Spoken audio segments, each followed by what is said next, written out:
Casa cheia hoje, seja muito bem-vindo ao Quinta da Saúde. Estou com dois renomados profissionais aqui comigo.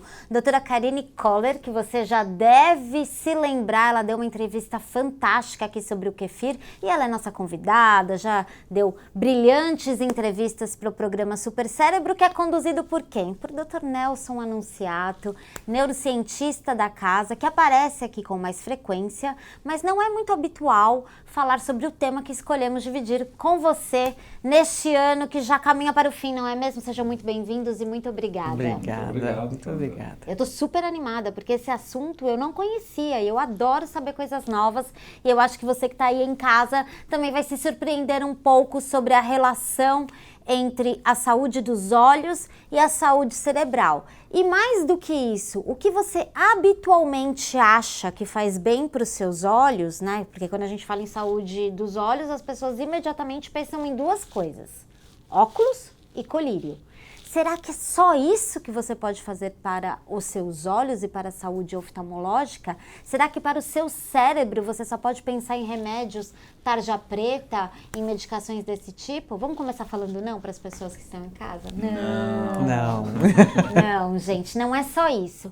E vamos falar um pouco sobre essa relação. Vocês são parceiros, né? Vocês estudam juntos, vocês trocam figurinhas, a gente troca figurinha, eu e você, eles trocam estudos científicos, né? Vocês trocam estudos científicos, como é que é a relação, se dá e como é que na prática vocês percebem essa parceria entre olhos e cérebro? Bom, é uma união sinérgica, né? Podemos dizer.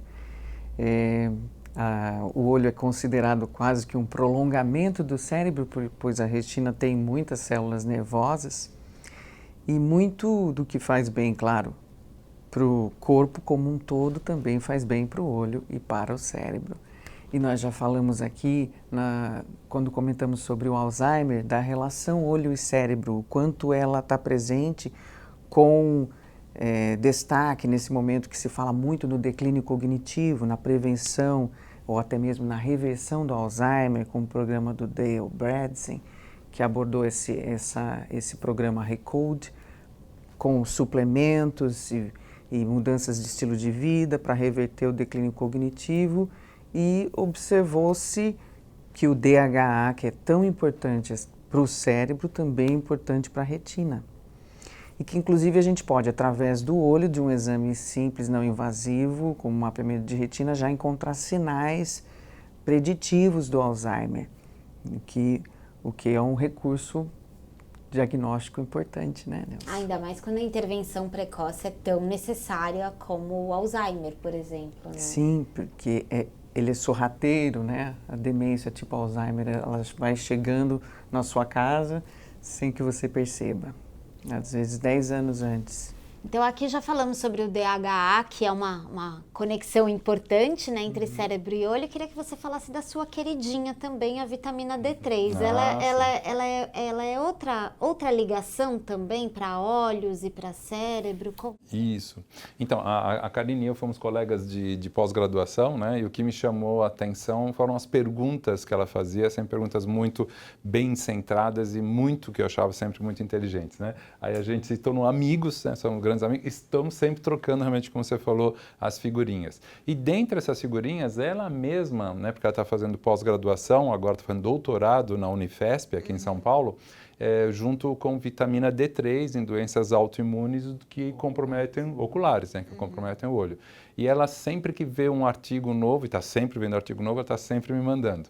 E até recentemente ela me mandou um artigo extremamente interessante, mostrando não só os locais no cérebro onde estão a vitamina D3, mas como essa vitamina D3 tem a ver com a nossa função cerebral. E ao mesmo tempo, aí depois você vai falar com mais detalhes, né, o que foi descoberto no olho. Então, por exemplo, tem núcleos importantes do nosso sistema nervoso, como o próprio hipocampo, né, como eu sempre falo, que é a porta de entrada para a formação da nossa memória, onde você vai encontrar a expressão, né, de vitamina D3, ou dos seus receptores, ou das suas enzimas que vão converter a vitamina D3. Então, mostrando, né, que é extremamente importante você manter os níveis altos de D3. Mas não é só assim, porque a gente sabe que a D3 também ela modula aquilo que nós chamamos de expressão dos fatores neurotróficos. Bom, o que é isso, né? É uma palavra que vem do grego, trofê, trófos, que significa em português alimento. Então, o fator neurotrófico é um alimento que o próprio cérebro produz para que as suas células nervosas continuem funcionando bem. Então, eu sempre falo, né, que se nós temos níveis adequados, né, de vitamina D3, se nós suplementamos, né, não de maneira otimizada, que é individual, nós estamos diminuindo as chances de desenvolver doenças degenerativas, né, como, por exemplo, o próprio Alzheimer. Então, essa é uma parte. A outra parte é que, por exemplo, você falou do DHA, né? A minha mãe já foi também diagnosticada com a degeneração macular, e uma das coisas que a minha mãe faz, além do DHA, ela toma realmente doses para a idade dela otimizadas de D3. E eu não estava presente, mas no último exame que ela foi ao oftalmologista, o oftalmologista falou para ela, olha, eu acho que o seu diagnóstico está errado. E ela falou, por quê? Ele falou assim, porque uma degeneração macular, ela é progressiva, e no seu caso, não só ela parou, como houve uma regressão. E eu, naquele momento, perguntei para o meu irmão, quem estava acompanhando, né? Você falou para o médico o que ela está tomando, dos suplementos, o DHA, dentre eles a D3? Ele falou, não, eu não tive coragem. Né? O que eu achei triste, porque ele, assim, de repente o médico perdeu a oportunidade, se ele ia concordar ou não, a gente não sabe, mas ele perdeu a oportunidade de ouvir de um paciente que você pode melhorar um quadro que a gente sempre considerou progressivo, como você citou agora há pouco, o próprio Alzheimer, que sempre foi progressivo e incurável, a gente não só pode regredir parcialmente, mas em alguns casos totalmente. Por isso, quanto mais cedo a gente começar, quanto mais cedo começar com a prevenção, tanto melhor. Mas quanto mais cedo tiver o diagnóstico, né, e já fizer uma intervenção, melhor ainda. Um parênteses, né, que essa necessidade do diagnóstico precoce, a impressão que eu tenho é que a medicina como um todo parou aí, né? A necessidade de diagnosticar. Então, os médicos, né, os profissionais de saúde, eles já estão até bem conscientes dessa necessidade do diagnóstico precoce. Mas o que vem depois disso ainda parece que está faltando. Se você estava em Marte, não sabe o que é DHA, não sabe o que é vitamina D3, ou é a primeira vez que você está assistindo um vídeo do Quinta da Saúde, primeira coisa, se inscreve no canal, porque aqui você vai ficar sabendo um monte de coisa. Depois, DHA, jamais direi o que é. Como é que é DHA? Alguém se arrisca? Bom, falar do DHA, o DHA é uma gordura saudável, né? Falar para o nosso público. É uma gordura muito importante que está presente, chamado ômega 3. Quando a gente vê no rótulo do ômega 3 lá, ele tem siglas que dizem EPA ou DHA em determinadas proporções. E o que quer dizer? Que o DHA é uma gordura que é especialmente importante para o cérebro e para a retina, porque como se a retina fosse um prolongamento do cérebro, ela é uma camada rica em células nervosas. E da gordura presente no cérebro e na retina, praticamente 90% é DHA. Por que o DHA é tão importante? Além das suas propriedades anti-inflamatórias, no cérebro e na retina, ele produz uma proteína chamada neuroprotectina, que ela protege as células nervosas do dano gerado pelo estresse oxidativo. Que coisa bonita. E o nome dessa substância que ele produz é ótimo, né? Porque ela já é óbvia, né? É óbvio. Diferentemente do DHA, que é um palavrão. O que é DHA ácido mesmo? Docosa vem do grego, né? Docosa hexaenóico. Ácido docosa hexaenóico, é um palavrão mesmo, né? Anota DHA que já está de bom tamanho, colega. Bom, e a D3, vitamina D3, que ela também prega uma peça na gente, porque apesar desse nome, vitamina D3 é um hormônio, não é isso, doutor Márcio? É porque qual a diferença entre vitamina e hormônio? É muito simples, né? O nosso corpo não consegue produzir uma vitamina, então nós temos que estar ingerindo a vitamina C, ou vitaminas do complexo E, ou vitaminas do complexo B de bola. Mas tudo aquilo que é produzido no corpo, e nós temos no corpo receptores para aquilo, Isso é um hormônio. E a D3 ela é produzida no nosso corpo, né, através da radiação ultravioleta B de bola, e ela tem receptores em todos os lugares, inclusive no olho, inclusive nas células nervosas.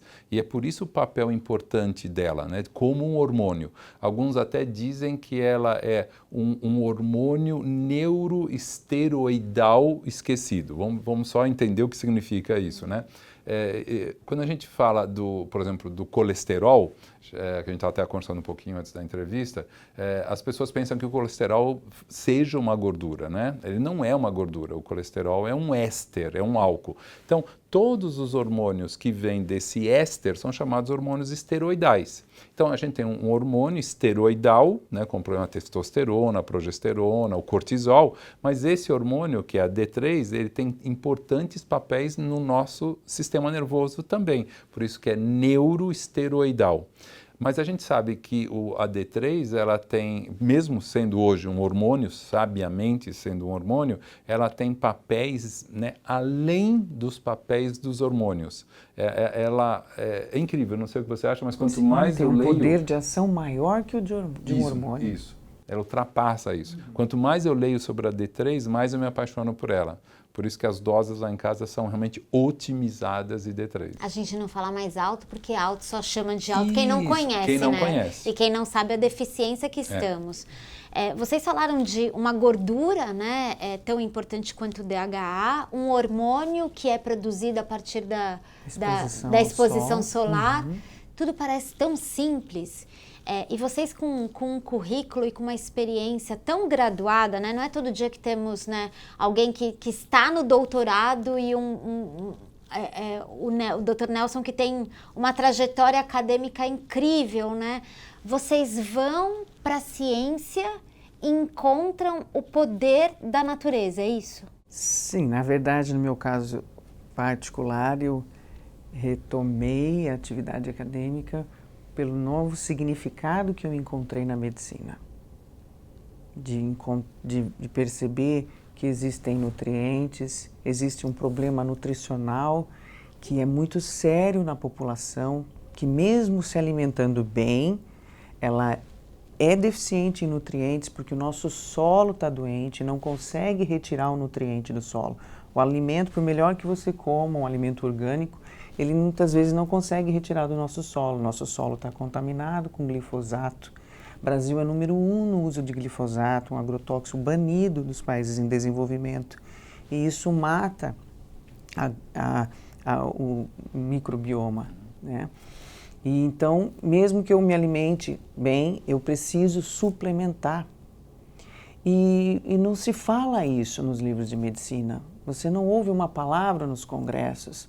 Você é até muitas vezes descriminalizado por levantar esse tipo de assunto, sendo que é uma coisa de problema de saúde pública muito séria, porque com medidas simples e de baixo custo conseguiria se resolver problemas muito grandes de saúde, como por exemplo as deficiências de vitamina D e magnésio.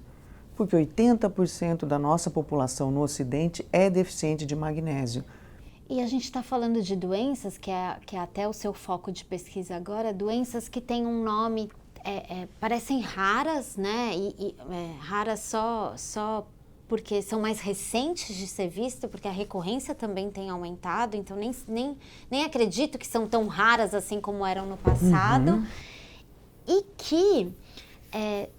Dão tão pouca esperança para quem recebe o diagnóstico, né? Uhum. E o que você está vendo agora na pesquisa é a melhora, claro que a pesquisa está em andamento, mas todas as hipóteses levando para uma melhora importante de doenças como, assim, o que você já viu? Como o olho realmente é uma janela da alma, ele muitas vezes é a primeira manifestação de muitas doenças que afetam o corpo. Por exemplo, uma artrite reumatoide, ela pode se apresentar com uma inflamação no olho. Espondilite anquilosante, também uma doença reumática séria e incapacitante, pode se apresentar com uma inflamação no olho, que é chamada uveíte. E às vezes é a primeira manifestação. Então, o oftalmologista muitas vezes é ele quem diagnostica muitas dessas doenças reumatológicas graves pela primeira vez. E o que é bom para o corpo, seguindo esse raciocínio lógico, é bom para o olho. Como existem já inúmeros artigos na literatura comprovando os benefícios da vitamina D como um hormônio imunomodulador, no controle de doenças autoimunes sistêmicas, como na própria esclerose múltipla, que graças ao trabalho pioneiro do professor Cícero, que vocês vão encontrar ótimas entrevistas aqui dele com o Nelson, foi pioneiro em aplicar essas doses otimizadas da vitamina D na esclerose múltipla, conseguindo aí o controle de muitos pacientes ao longo de quase 2 décadas desse trabalho. Controle e reversão. Eu sei que vocês não podem falar em reversão, Podemos mas eu falar, posso. Porque mas agora nós gente que está sem crise há 15 anos, se isso não é reversão, eu não sei o que Agora é. nós estamos até encontrando, sim, podendo pensar na palavra cura, porque estamos encontrando pacientes que vão precisando de doses cada vez menores da vitamina D, estamos podendo reduzir doses e temos pacientes que com esclerose múltipla que voltaram a usar as doses fisiológicas recomendadas de 10.000 unidades por dia. Que coisa brilhante, né? Queria só pegar um gancho, e acho que a doutora Karine que vai continuar falando. Você disse dos olhos como a janela da alma, e antes da gente chegar aqui para conversar, a gente bateu um papo pelo WhatsApp, trocamos algumas mensagens, e você estava me explicando um pouco essa representação do olho como uma extensão do cérebro, também é muita novidade para mim, eu nunca tinha pensado nisso. Mas definitivamente eu nunca tinha cogitado da importância da lágrima e jamais soube que a lágrima tem um destaque na medicina chinesa. Ai, me conta mais sobre isso. A sabedoria da medicina chinesa, que sempre valorizou os microsistemas, né? A gente conhece hoje a reflexologia, a gente sabe que o pé ela tem o mapa de pontos, que é um microsistema, a auriculoterapia, acupuntura auricular também, porque é um microsistema. E segundo a medicina chinesa, a lágrima representa, uma gota de lágrima equivale a 5 gotas de sangue, ou seja, ela funciona como uma matriz biológica. Através dela, eu posso ter informações valiosas sobre o que está acontecendo no corpo. E isso vem de encontro com as pesquisas que desde 2014 começaram a analisar a quantidade de vitamina D na lágrima. Começou no Reino Unido, mais ou menos os primeiros trabalhos, depois nos Estados Unidos, depois até em Bangalore, na Índia, e atualmente um pesquisador, professor na Unifesp, o Dr. Renato Lessa, tem feito um trabalho muito bacana, que tem sido premiado internacionalmente, e dosando a quantidade de vitamina D na lágrima. E o que esses trabalhos estão mostrando? Que a quantidade na lágrima é muito maior do que no sangue. Chega a se ter, assim, por exemplo, níveis de 20, 30 nanogramas por decilitro no sangue e de 100 no olho. Gente, então, que curioso. Isso tem mostrado a importância da vitamina D para o olho. Então, primeiramente pensava-se, o olho prioriza então essa vitamina D do sangue, o corpo prioriza e manda para o olho? Não é só isso. Descobriu-se que o olho tem mecanismos de produzir, tem uma produção local, ele tem essa enzima que converte. Então, ele é capaz de produzir diretamente da exposição solar. Então, ele absorve essa parte do corpo e ele também produz uma quantidade maior.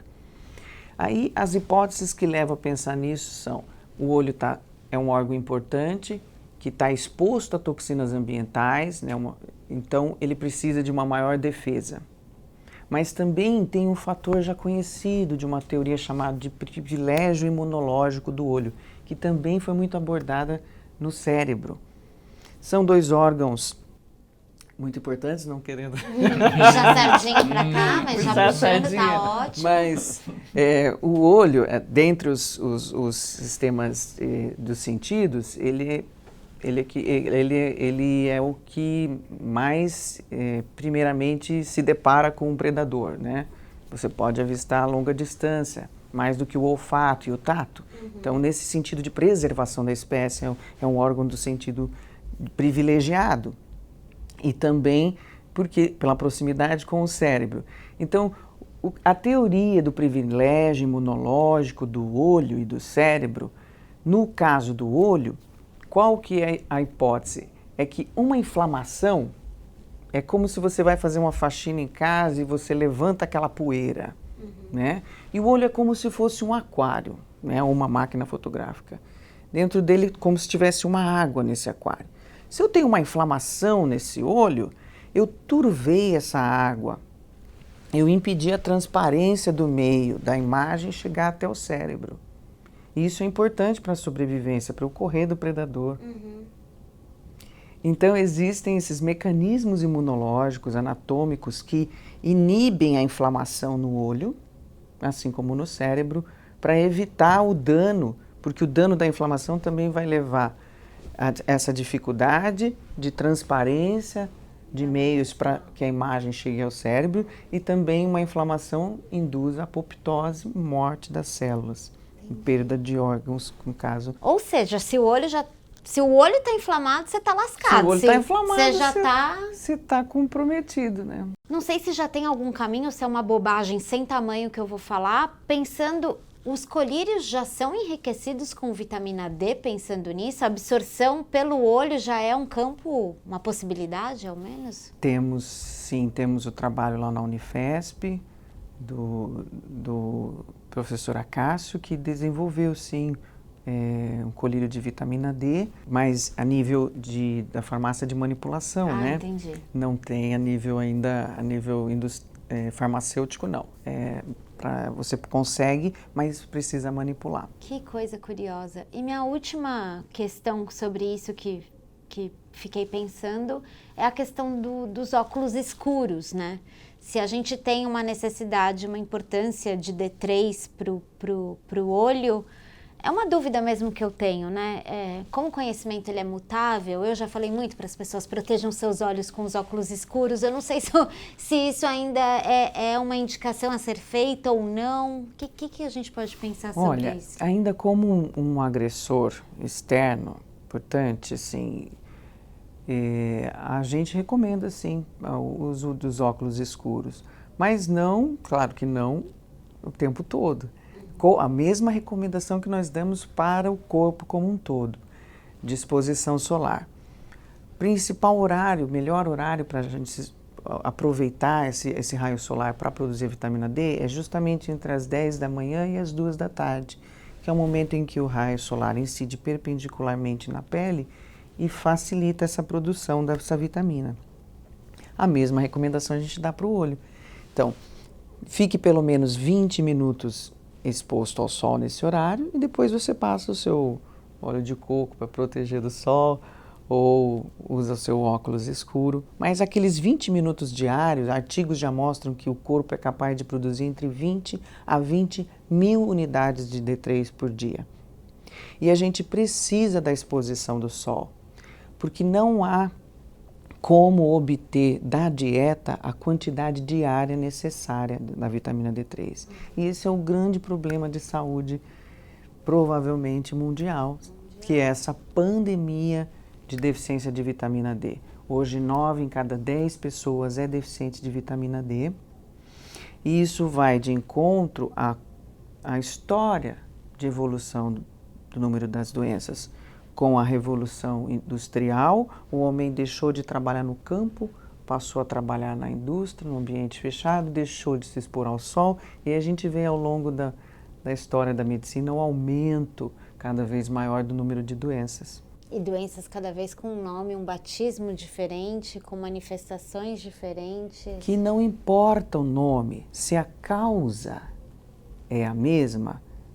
Se a causa é um mecanismo autoimune, se eu corrigir a causa através de corrigir essas deficiências básicas de vitamina D e do magnésio, porque para que a vitamina D trabalhe, ela precisa do magnésio, eu vou estar tratando a causa.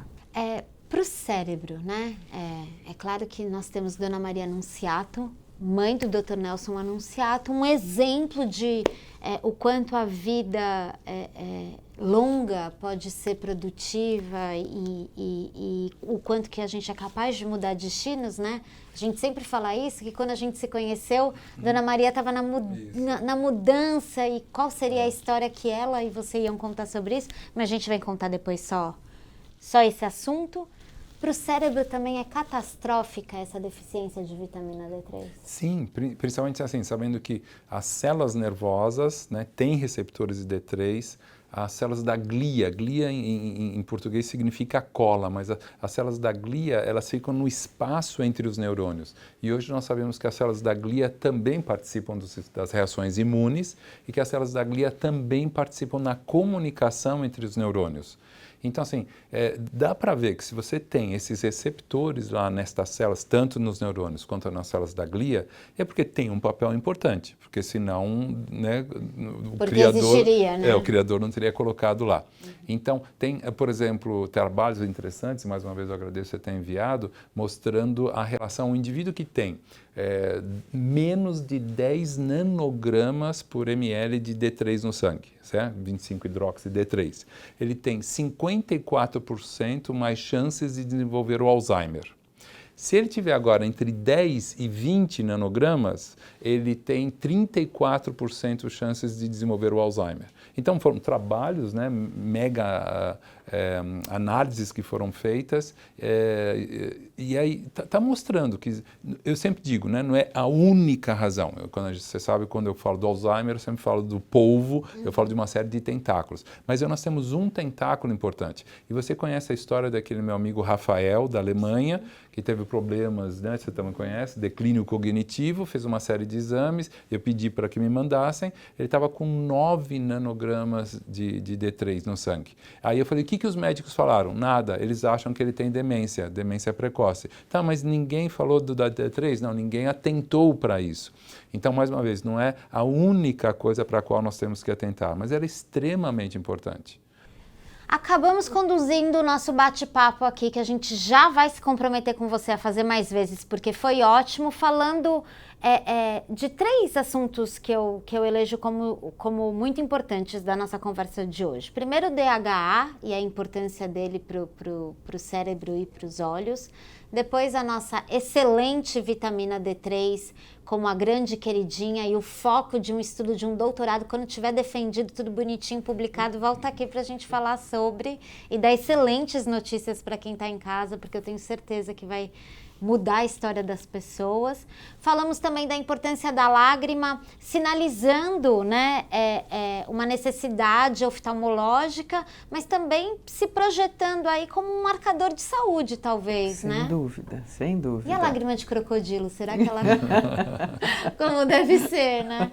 Eu acho isso, eu acho que a gente tem aqui um campo imenso para todas as vezes que a gente se propõe a estudar, ler um pouquinho, conversar com quem sabe, se curvar à excelência da natureza para a nossa saúde, né? Porque quando a gente fala isso no conhecimento popular, que é maravilhoso, e eu adoro o conhecimento popular porque ele traz a praticidade da ciência, parece que perde um pouco o brilho, mas quando 2 profissionais dessa estirpe sentem um aqui e falam de DHA e D3, esse poder transformador, eu só boto palmas e falo para vocês voltarem sempre que quiserem à casa de vocês. Obrigada. Para terminar, quem está assistindo vai levantar agora e vai fazer algo pela saúde oftalmológica. O que a pessoa faz? Se expõe ao sol, suplemente com a vitamina D3, pelo menos 10.000 unidades diárias de D3 e magnésio. Agora vai levantar e vai falar assim, hoje é meu cérebro, eu vou fazer uma coisa para o meu cérebro. O que vai fazer? Então, a gente pode até pegar o gancho que vocês estavam falando dos óculos escuros, né? Por exemplo, não usar os óculos escuros em ambiente fechado, porque a gente vê muitos artistas, muitos cantores. Se aqui tivéssemos fama, isso, exatamente. Assim. Pode até parecer mais bonito, elegante para algumas pessoas, chique para outras pessoas, mas a gente tem que pensar também na produção de melatonina, porque durante o dia, né, o cérebro precisa de luz, mas à noite ele precisa realmente de escuro. Então, dentro disso, pegando agora até um outro gancho da melatonina, eu diria isso. Olha, como a doutora Karine colocou, então se você tiver essa oportunidade de ficar exposto ao sol, sem os óculos escuros, sem o protetor solar, pelos seus 20 minutos até a sua pele começar a ficar vermelha, fique e depois você passa um protetor, como você já bem colocou, o óleo de coco. Mas evite em lugares fechados e principalmente à noite os óculos escuros por conta conta da produção da melatonina. E só para completar uma outra coisa importante, que você falou da importância dos olhos, cerca de 30% do nosso córtex cerebral pertencem ao sistema visual. 30% do nosso córtex cerebral estão ocupados, estão processando informações visuais, quer seja do movimento, quer seja de cores, quer seja da precisão do movimento. Então, 30% bastante coisa, bastante né? coisa. Terei a audácia de também deixar uma recomendação que aprendi com a minha colega Dijolivi Marizen, e é ótimo, que é o óleo de coco para os olhos. Ao invés de você usar esse demaquiante cheio de toxina, que a gente já viu que o olho é tão importante, pega o óleo de coco, passa, a maquiagem sai, é natural, você ainda fica com a pele até mais bonita, vistosa para esse final de ano maravilhoso. Um beijo, obrigada, gente. Voltem sempre. Obrigado. Tchau. Tchau, tchau.